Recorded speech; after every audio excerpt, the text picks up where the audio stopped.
পূর্ব মেদিনীপুর জেলায় মাছ চাষের পরিমাণ বাড়ছে, ফলে মাছের খাদ্যের চাহিদাও বাড়ছে। আর এই চাহিদা মেটাতে অন্যান্য রাজ্য থেকে মাছের খাবার আমদানি করা হয়।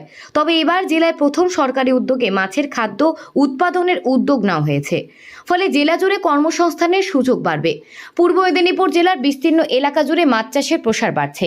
মাছ চাষের প্রসার যত বাড়ছে, পূর্ব মেদিনীপুর জেলায় মাছের খাদ্যের চাহিদা তুঙ্গে। আর মাছের খাদ্য সরাসরি আমদানি করা হয় অন্ধ্রপ্রদেশ সহ বিভিন্ন রাজ্য থেকে। তবে এবার অন্ধ্রপ্রদেশ থেকে না জেলাতেই হচ্ছে মাছ খাদ্যের উৎপাদন কেন্দ্র সরকারি উদ্যোগে। তৈরির কাজ শুরু হয়েছে। আমরা RKVI থেকে একটা ফিড তৈরি করার জন্য একটা ইনফ্রাস্ট্রাকচার ডেভেলপমেন্ট হেড থেকে টাকা পেয়েছিলাম 40 লাখ টাকা। সেই 40 লাখ টাকা দিয়ে একটা বিল্ডিং তৈরি হয়েছে, মেশিনারি সব এসে গেছে এবং প্রোডাকশান আমরা প্রাইমারি টেস্ট হয়ে গেছে, টেস্ট প্রোডাকশন হয়ে গেছে। এরপর আমরা কমার্শিয়াল প্রোডাকশন শুরু করি। ধান ও পান চাষের পর মাছ চাষ পূর্ব মেদিনীপুর জেলার অন্যতম জীবিকা নির্বাহীর মাধ্যমে দাঁড়িয়েছে। পূর্ব মেদিনীপুর জেলার ময়না, তমলুক, শহীদ মাতঙ্গিনী, কাথি, কোলাঘাট, নন্দকুমার, চণ্ডীপুর সহ বিভিন্ন ব্লকে ব্লকে মাছ চাষের উদ্যোগ বাড়ছে। মাছ চাষের উদ্যোগ বাড়ায় ক্রমবর্ধমান মাছের খাবারের চাহিদা। ফলে ফিশ ফিড দোকানের একমাত্র উপায় ভিন রাজ্য থেকে আমদানি করা। তবে এবারের দিন এবার শেষ হতে চলেছে। পূর্ব মেদিনীপুর জেলায় সর্বপ্রথম সরকারি উদ্যোগে ফিশ ফিড উৎপাদন শুরু হয়েছে। পূর্ব মেদিনীপুর জেলায় CADC প্রকল্পের ইরিঞ্চিতে গড়ে উঠছে ফিশ ফিড উৎপাদনের ইউনিট। এই ইউনিটের প্রধান লক্ষ্য জেলা জুড়ে বাণিজ্যিকভাবে মাছের খাদ্য সরবরাহ করা। হ্যাঁ, কর্মসংস্থান, কারণ এখানে পূর্ব মেদিনীপুর জেলাতে প্রচুর মাছ চাষ হয়।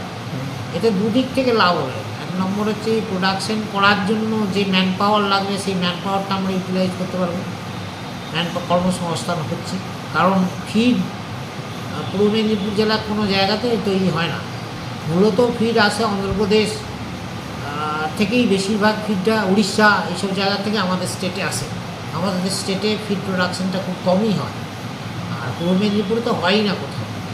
আর এই প্রোডাকশন হয়ে গেলে কি হবে, একটা দিক যেমন কর্মসংস্থান হলো, আর অন্যদিকে পূর্ব মেদিনীপুর জেলার CADC deputy project director Uttam Kumar Laha জানান, সরকারি উদ্যোগে ফিশ ফিড উৎপাদনের ইউনিট গড়ে তোলা হয়েছে। এর মাধ্যমে দুদিক থেকে লাভবান হবে জেলার মানুষ। একদিক হলো এই ফিশ ফিড উৎপাদন ইউনিট গড়ে তোলার ফলে কর্মসংস্থানের সুযোগ সৃষ্টি হয়েছে। অন্যদিকে মাছ চাষিদের মাছ চাষের খরচ বেশ কিছুটা কমবে, কারণ ফিশ ফিড উৎপাদন ইউনিট গড়ে তোলার ফলে মাছের খাদ্যের দাম অনেকটাই কম হবে। ফলে মাছ চাষিরা বেশি লাভ করতে পারবেন মাছ চাষ করে। প্রসঙ্গত, পূর্ব মেদিনীপুর জেলায় CADC প্রজেক্টের মাধ্যমে একাধিক কর্মযজ্ঞ চলছে, আর তাতে নতুন সংযোজন পূর্ব মেদিনীপুর জেলার প্রথম সরকারি উদ্যোগে ফিশ ফিড উৎপাদন ইউনিট। আগামী দিনে পূর্ব মেদিনীপুর জেলায় মাছ চাষিদের অন্ধ্রপ্রদেশের ফিশ ফিডের মুখাপেক্ষী হয়ে থাকতে হবে না। ট্রায়াল রানের পর বাণিজ্যিকভাবে সরকারি ফিশ ফিড ইউনিট থেকে মাছের খাদ্য উৎপাদন কাজ শুরু হয়েছে। পূর্ব মেদিনীপুর জেলার তমলুক থেকে সৈকত শ্রীর রিপোর্ট, লোকাল 18 বাংলা।